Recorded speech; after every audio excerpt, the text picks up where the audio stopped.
11 अक्टूबर देश के लिए एक नई तारीख को जोड़ा गया है। 11 अक्टूबर 2022 में उज्जैन के बाबा महाकाल में महालोक यानी उज्जैन में कॉरिडोर का निर्माण कार्य होने के बाद में उसका लोकार्पण किया गया है। यह इतिहास में एक नई तारीख इतिहास में जोड़ी जाएगी।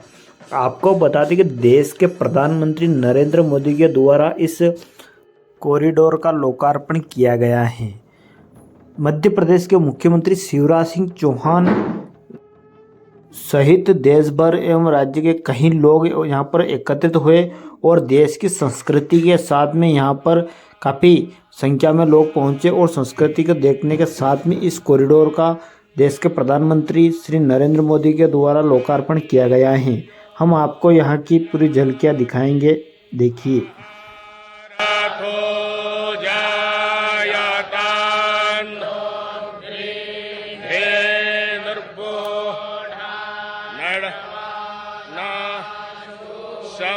संभवाय मयो भवाय भवाय संभवाय संभवाय मयो भवाय शंकराय शंकराय मयो भवाय संभवाय संभवाय मयो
भद्राः क्रतवो जन्तु विश्वशब्दासो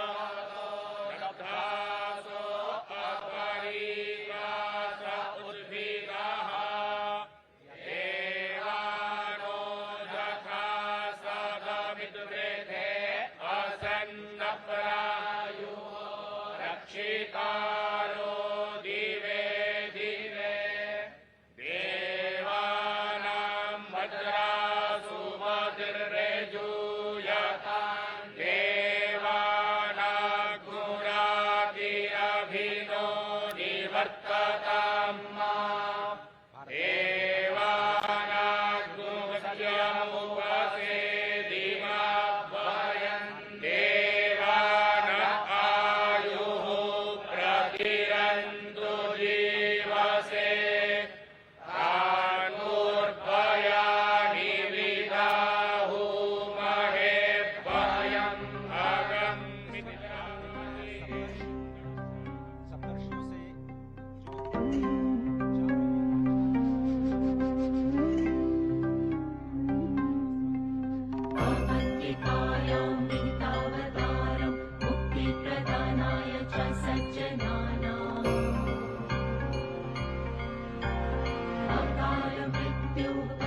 सत्तर्षिमण्डलदर्शनार्थं वन्दे महाकाल महासुरेशम् अवन्तिकायां विहितावतारं मुक्तिप्रदानाय च सज्जनानाम् अकाल मृत्योः परिरक्षणार्थं वन्दे महाकाल महासुरेशम्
महर्षि जमदग्नि जो सप्तर्षियों में से एक, महर्षि गौतम, महर्षि जमदग्नि, उसके बाद महर्षि विश्वामित्र, जिन्हें कहा जाता है कि वो गायत्री मंत्र के दृष्टा हैं और आनुवांशिक विज्ञान और अस्त्र शस्त्र की विद्या के ज्ञाता, और यही भारत जिसे पहले विश्व गुरु के नाम से जाना जाता था। उसके बाद महर्षि भारद्वाज जो स्वयं देवगुरु बृहस्पति के पुत्र हैं, ऋग्वेद के छठे मंडल के दृष्टा हैं और भारद्वाज स्मृति, भारद्वाज संहिता और जो विज्ञान शास्त्र है उसके रचयिता हैं। साथ ही महर्षि अत्रि जो कि ब्रह्मदेव के नेत्र से उत्पन्न है, ऋग्वेद के 5वें मंडल के दृष्टा और वनवासी श्री राम के मार्गदर्शक। और अत्रि, इस वक्त आप जो तस्वीरें देख रहे हैं ये महाकाल पथ की तस्वीरें, जिसमें इस वक्त मंडपम जिसे कहा जाता है, और ये बहुत ही अत्यंत मनोहारी दृश्य त्रिपुर वध का। त्रिपुर एक महान दानव जिसे भगवान श्री शिव ने एक ही बाण में त्रिपुरासुर का वध किया और इस रथ का संचालन स्वयं श्री ब्रह्मा जी ने किया था। ये इस अत्यंत मनोहारी दृश्य के माध्यम से आपको त्रिपुर वध की जो कथा है वो आप तक पहुंच रही है। बेहद विहंगम मनोहारी दृश्य, जैसा कि आपने कहा, इससे पहले हमने देखा कि सप्तऋषियों के दर्शन किए, त्रिपुरासुर संहार का जो संकल्प भगवान शिव ने लिया था उसके उन्होंने दर्शन किए। और इस समय प्रधानमंत्री नरेंद्र मोदी सप्तर्षि मंडल में ही हैं, जहां पर, और साथ ही साथ इस पूरे अगर देखें महालोक को तो अलग अलग क्षेत्रों में 900 मीटर से ज्यादा ये लंबा विस्तीर्ण क्षेत्र है, जहां पर अलग अलग शिव पुराण से संबंधित जो कथाएं हैं उनका लोकार्पण किया गया है। त्रिपुर सुर संहार की अगर कथा की बात करें तो ब्रह्मा ने जब ताड़कासुर के तीनों पुत्रों को 3 पुर दे दिए और त्रिपुर राक्षस असुर के रूप में जाने लगे, और जब उनसे समूची मानवता क्लांत हो गई, तो ये दृश्य इस समय देख रहे हैं कि प्रधानमंत्री नरेंद्र मोदी उसका अवलोकन कर रहे हैं। तो उसे मोक्ष प्रदान करने के लिए एक विशेष रथ के रूप में और विशेष अस्त्र के रूप में त्रिपुरासुर संहार करने के लिए भगवान शिव ने अवतार लिया, जिसमें उनके रथ के रूप में, सारथी के रूप में स्वयं ब्रह्मा थे, सूर्य और चंद्र जिसके पहिए थे, मेरु पर्वत उनकी धनुष थी, सर्पराज वासुकी उनकी प्रत्यंचा थे, अग्नि वायु विष्णुदेव और यमदेव उनके बाण थे, और सबसे बड़ी बात, इस दुष्कर और दुसाध्य कार्य के लिए भगवान शिव ने उज्जैन का ही चयन किया। इस समय प्रधानमंत्री नरेंद्र मोदी महाकाल के लोक का वो दृश्य देख रहे हैं और इस समय पहुंचे हैं नवग्रह में। नवग्रह में प्रधानमंत्री नरेंद्र मोदी इस समय देख रहे हैं। भारतीय अगर गणना परंपरा, पंचांग परंपरा की अगर बात करें तो भारत में 9 ग्रह माने गए हैं। हमारी सनातन संस्कृति में ये 9 ग्रह हैं: सूर्य, चंद्र, मंगल, बुध, गुरु, शुक्र, शनि, राहु और केतु। कालांतर में जो विज्ञान ने भी 9 ग्रह माने, उनमें चंद्रमा उपग्रह के रूप में रहा और सूर्य तारा के रूप में रहा, लेकिन नवग्रह के रूप में हमारी जो सनातन संस्कृति की जो गणनाएं रही उसका भी यहाँ पर बहुत शानदार वर्णन और विवेचन किया गया। और ये जो आप नयनाभिराम अप्रतिम दृश्य देख रहे हैं अजय, देखें तो किस तरीके से रक्षा सूत्र में बना हुआ भगवान शिव का ये शिवलिंग यहाँ पर रखा गया है। और निश्चित तौर से इसके पीछे की जो अवधारणा होगी कि एकता के सूत्र में हम समूचे देश को बांधे, धर्म धर्मांतर मत मतांतर को किनारे रखते हुए एक रक्षा सूत्र के रूप में यहाँ पर उपस्थित भगवान शिव का ये महालिंग ये बताता है कि किस तरीके से हम राष्ट्र की एकता के लिए, राष्ट्र को एकता के सूत्र में बांधने के लिए हम तत्पर हैं। क्योंकि ये पूरा का पूरा जिस शिवलिंग का लोकार्पण करते समय प्रधानमंत्री नरेंद्र मोदी ने विश्वार्पण लोकार्पण किया, वो रक्षा सूत्र से बना हुआ है। और रक्षा सूत्र से बनने का अर्थ यही है कि हम एकता के सूत्र में बंधे, क्योंकि अलग अलग तंतु जब एक हो जाते हैं तो रक्षा बनती है। और वो रक्षा सूत्र निश्चित तौर से लोगों की रक्षा के लिए होती है। और साथ ही साथ अगर देखें अजय, तो ये भारत के विश्व के मस्तक पर, विश्व के क्षितिज पर नए भारत के अभ्युदय का सीधा प्रमाण है। पूरी दुनिया देख रही कि किस तरीके से भारत भारतीयता को अपने में समेटे, नित नूतन और चिर पुरातन विरासत के साथ विकास के मंत्र को लेकर प्रधानमंत्री नरेंद्र मोदी नए भारत का अभ्युदय कर रहे हैं, नए भारत का निर्माण कर रहे हैं, नए भारत की संकल्पना को साकार कर रहे हैं।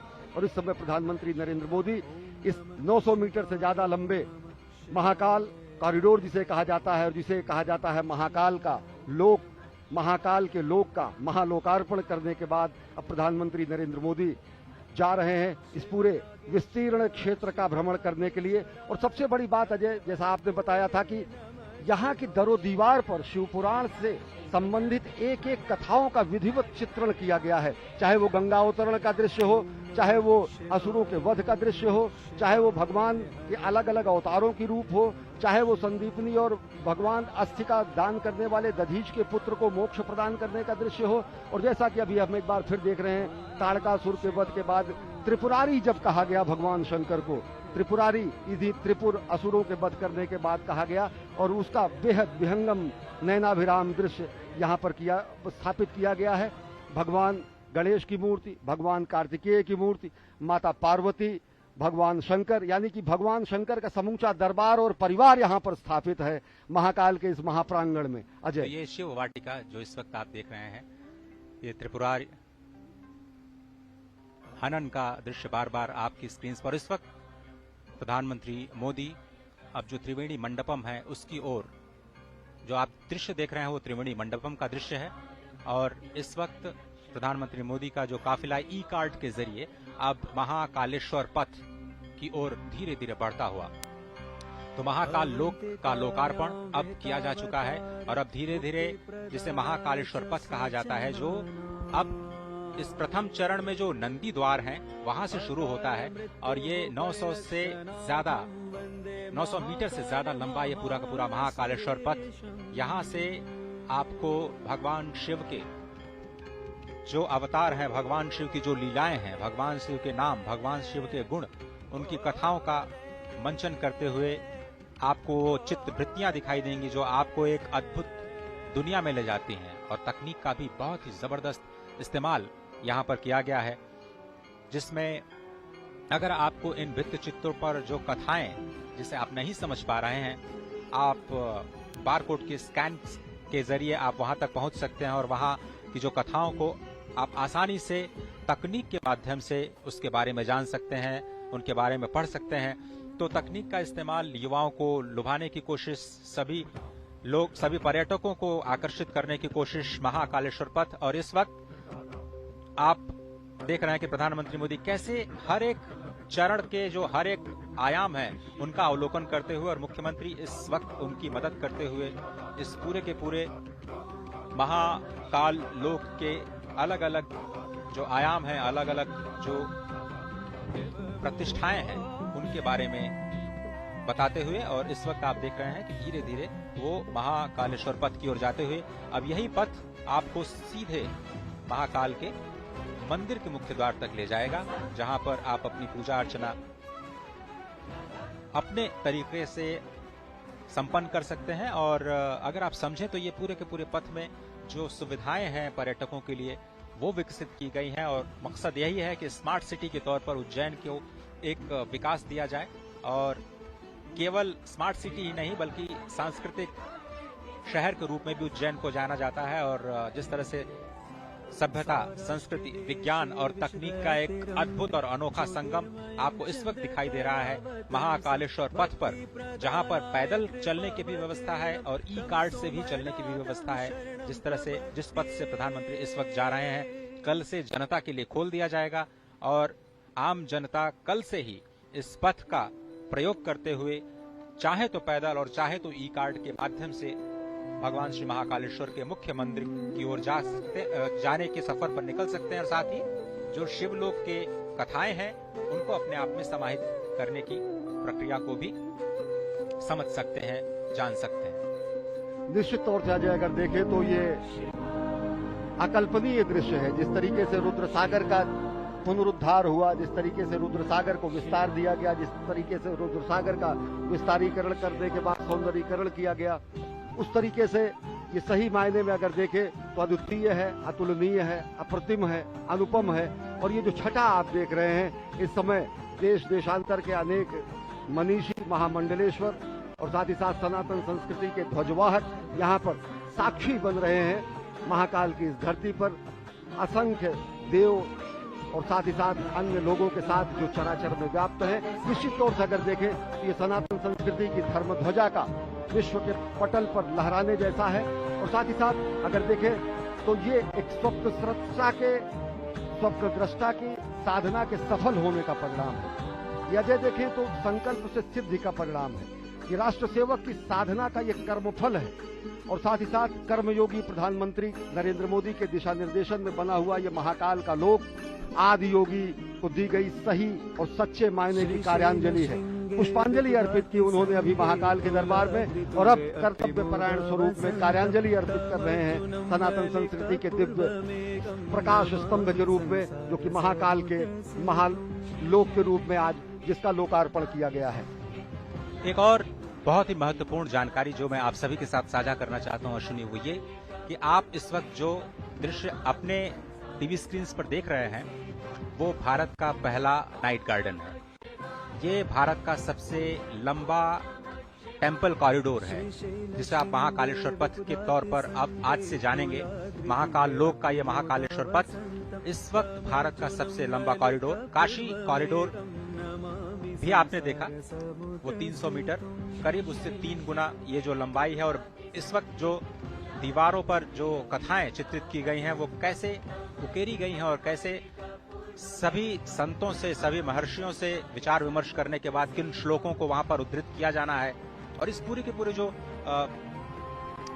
आपको दीवार दिख रही है वो 25 मीटर ऊंची, उसमें आधे किलोमीटर यानी 500 मीटर का जो हिस्सा है वो शिव पार्वती के विवाह के संबंध से जुड़ी हुई कथाओं के लेकर के समेटे हुए हैं। और अजय, सबसे बड़ी बात आपने ये भी बताई, दर्शकों को अपनी रिपोर्ट में भी दिखाया कि किस तरीके से ये पुरातन और नवीन का संगम भी है।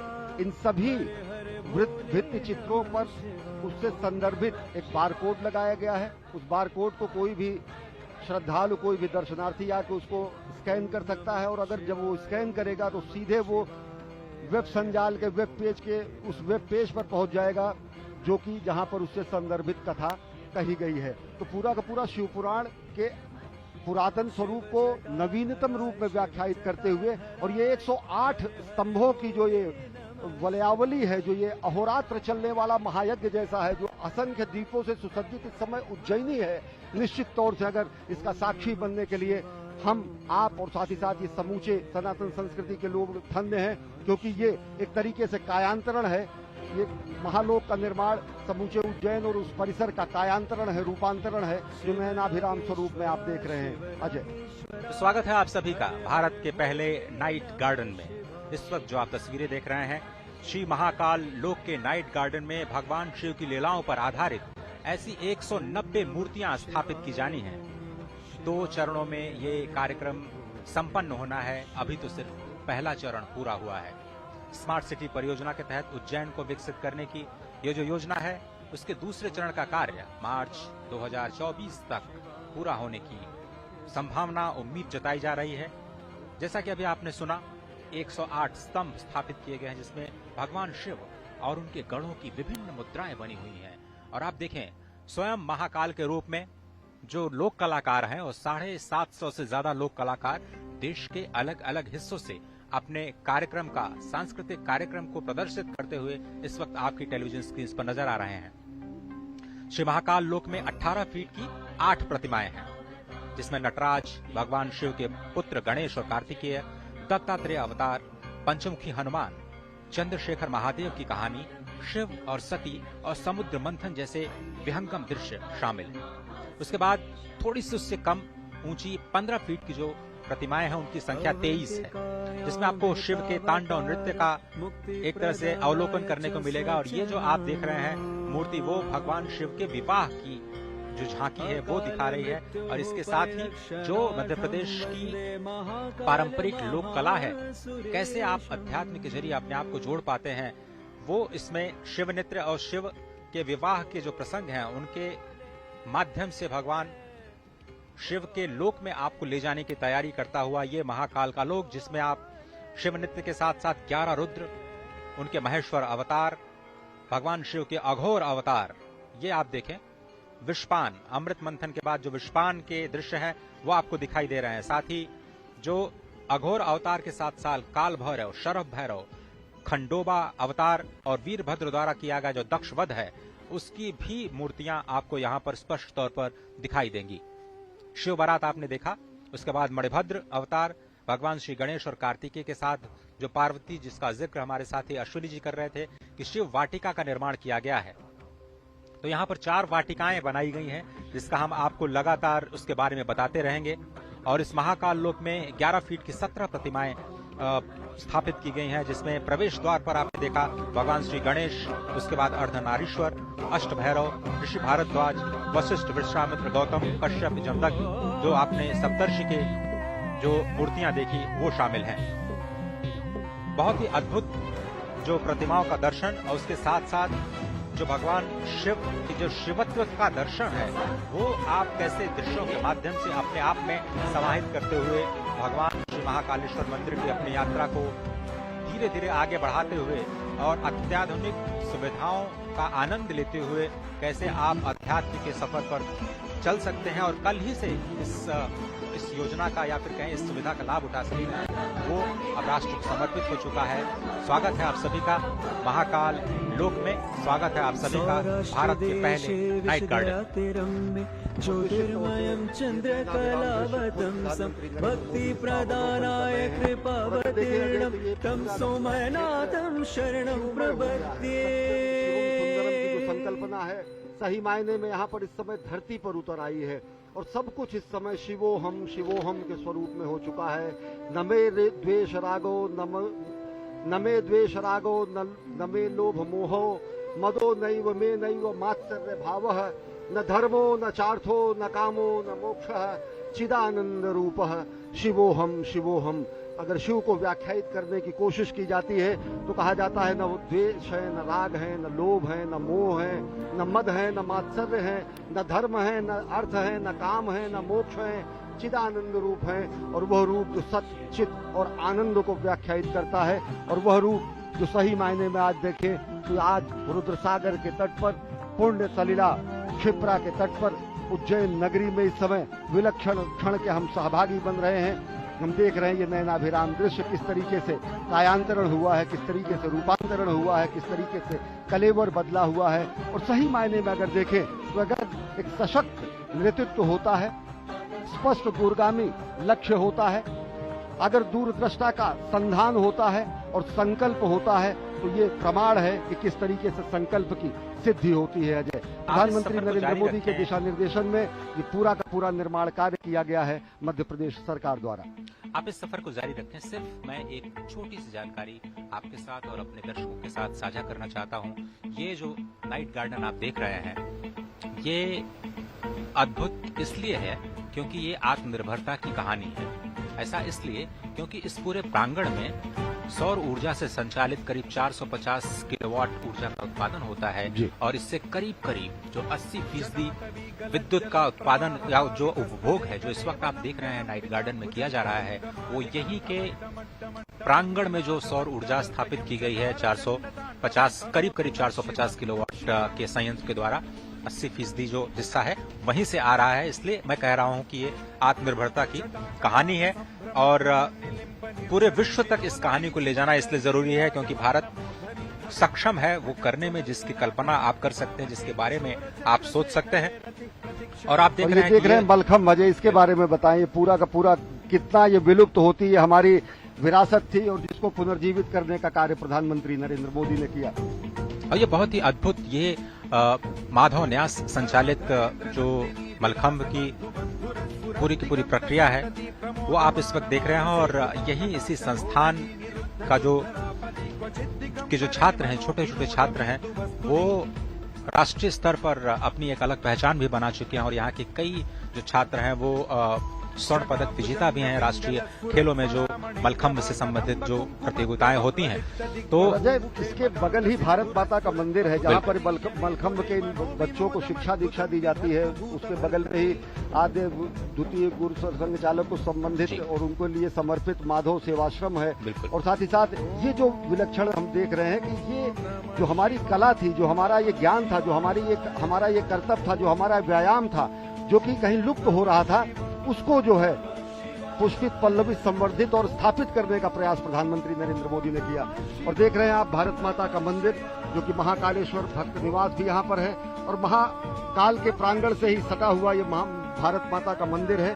निश्चित तौर से अगर देखें तो दो ही मंदिर हैं, या तो हरिद्वार में भारत माता का मंदिर है या फिर उज्जैन में भारत माता का मंदिर है।